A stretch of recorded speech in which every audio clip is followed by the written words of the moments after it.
একটা পদ্মা সেতুর অভাবে বাংলাদেশের দক্ষিণাঞ্চলের ২১টি জেলার অর্ধকোটি মানুষের ঈদ পরিণত হতো দুঃসহ যন্ত্রণায়। পাটুরিয়া দৌলতদিয়া ফেরিঘাটে আগে ৮ থেকে ১০ ঘন্টা, এমনকি পুরো দিন বসে থাকতে হতো। মাইলের পর মাইল থাকতো গাড়ির সারি। এখন সেসব অতীত। ৫ থেকে ১০ মিনিটেই পদ্মা পার হচ্ছে লাখ লাখ মানুষ। ঈদ যাত্রা পরিণত হয়েছে উৎসবে। কিন্তু হুট করেই এই অসাধ্য সাধন হয়নি। এর পেছনে আছে শেখ হাসিনার ২ যুগের চেষ্টা। ১৯৯৬ সালে ক্ষমতায় আসার পর যে প্রতিশ্রুতি দিয়েছিলেন শেখ হাসিনা, তার বাস্তবায়ন হয় ২০০১ সালে এই সেতুর ভিত্তিপ্রস্তর উদ্বোধনের মধ্য দিয়ে। এরপর মাঝের কয়েক বছর ক্ষমতায় না থাকার কারণে এই সেতু নির্মাণের পরিকল্পনা ঝুলে যায়। ২০০৮ সালে দেশের ক্ষমতায় আসার পর আবার পদ্মা সেতুর কাজ শুরু হয়। অনেক ষড়যন্ত্র, বিশ্বব্যাংকের অর্থায়ন বাতিল, সব বাধা পেরিয়ে সম্পূর্ণ নিজস্ব অর্থায়নে প্রায় ৩০,১৯৩ কোটি টাকা ব্যয়ে নির্মিত হয় প্রমত্ত পদ্মার উপর এই স্বপ্নের সেতু। ২০২২ সালের ২৫ জুন যান চলাচলের জন্য খুলে দেওয়া হয় এই মেগা স্ট্রাকচার। পদ্মা সেতু শুধু একটি সেতু নয়, এটি একটি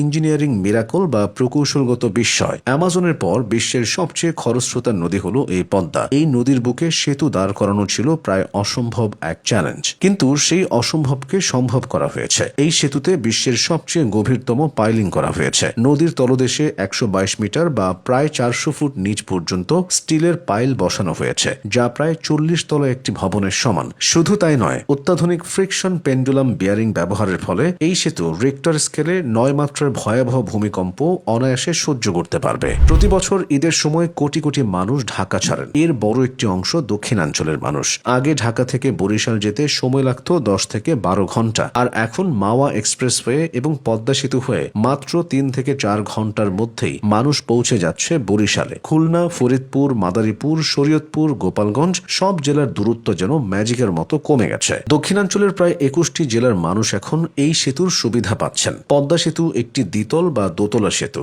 এর ওপর দিয়ে চলছে ৪ লেনের আধুনিক বাস, ট্রাক, আর নিচ দিয়ে চলছে ট্রেন। ঢাকা থেকে ভাঙা হয়ে খুলনা, যশোর বা বেনাপোল পর্যন্ত ট্রেন যোগাযোগ দক্ষিণাঞ্চলের ঈদ যাত্রায় যোগ করেছে নতুন মাত্রা। ট্রেনের কারণে এখন যানজটের কোনো ভয় নেই। পরিবার নিয়ে এসি বা নন এসি বগিতে বসে নিরাপদে এবং স্বস্তিতে বাড়ি ফিরছে লাখো মানুষ। ঈদ যাত্রার এই স্বস্তি শুধু সময়ের সাশ্রয় করেনি, বরং পাল্টে দিয়েছে দেশের অর্থনীতির চিত্র। অর্থনীতিবিদদের মতে পদ্মা সেতুর কারণে দেশের মোট জিডিপি বা জাতীয় প্রবৃদ্ধি বেড়েছে প্রায় ১.২%। দক্ষিণাঞ্চলের কৃষকরা ঈদের আগে তাদের উৎপাদিত ফসল বা মাছ খুব দ্রুত এবং সতেজ অবস্থায় ঢাকার বাজারে পাঠাতে পারছেন। এমনকি টোল আদায়ের দিক থেকেও এই সেতু সব রেকর্ড ভেঙে দেশের অর্থনীতিকে সমৃদ্ধ করছে। সেতুকে কেন্দ্র করে ১৭টি নতুন অর্থনৈতিক অঞ্চল এবং নতুন নতুন শিল্প কারখানা গড়ে উঠছে। বহু মানুষের নতুন কর্মসংস্থানের সুযোগ তৈরি হয়েছে। কুয়াকাটা সমুদ্র সৈকত, সুন্দরবন এবং বাগেরহাটে পর্যটকদের সংখ্যা